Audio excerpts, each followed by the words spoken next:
So the project we've been working on is a collaboration with Herefordshire Wildlife Trust on the largest lake in Herefordshire, here at Bodenham Lake.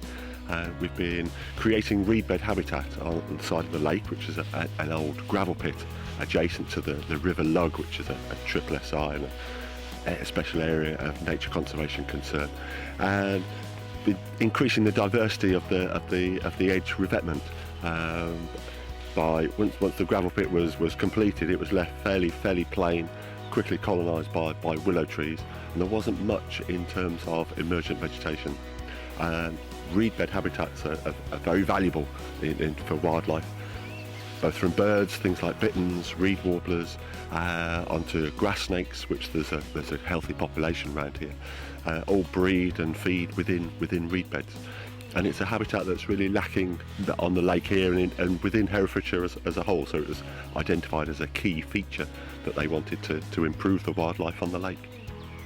The works here consisted so far of mainly large-scale earthworks, so excavating and reforming the edge of the lake, so taking it from fairly steep-sided that went quickly down into deep water, creating a large shelf with a number of islands and channels that over the years is going to become vegetated up with reeds and provide the habitat that the reed bed specialists require.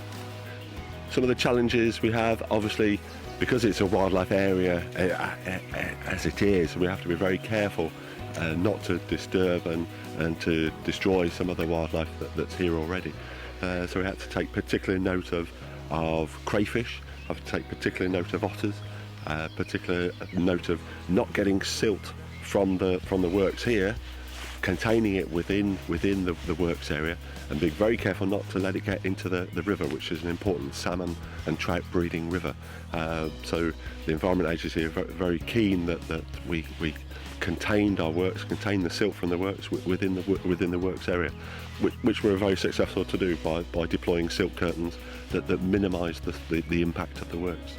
So the machine is very much sort of large-scale earth-moving equipment. In this case, we use two 20-ton excavators, and they did the bulk of the work. So they were able to move and compact the soils as they went.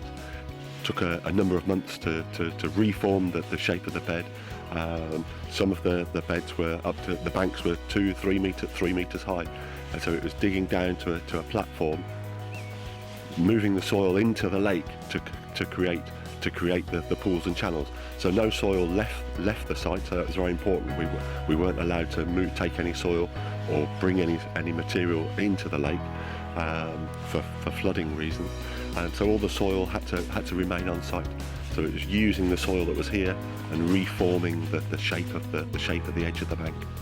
As you say, it was a really important project for Herefordshire Wildlife Trust, but also it had some national publicity, and one of your team was actually interviewed on Countryfile. Yes, I mean the team got very excited for a very brief moment. They were television stars with operating the excavators with the team from Countryfile. So that was they really enjoyed that, and it certainly made them feel that their work was worthwhile then. The next tranche of the works, obviously we're bolstering up, doing the planting of the reed bed. So we're protecting the reeds from there's a very healthy population of Canada geese who live on the lake, up to about 600 I believe. Young reeds are very vulnerable to grazing by swallows and geese in particular. So we've been planting the reed beds this spring from the excavation works that were carried out last autumn, planting the works this spring and protecting them from the birds. And then later on this autumn we're doing the next phase of the works, which is reshaping some of the islands on the lake. So there's 3 islands that we're working on, lowering some of the islands so some of them become exposed bare mud in the spring and summer for passing waders.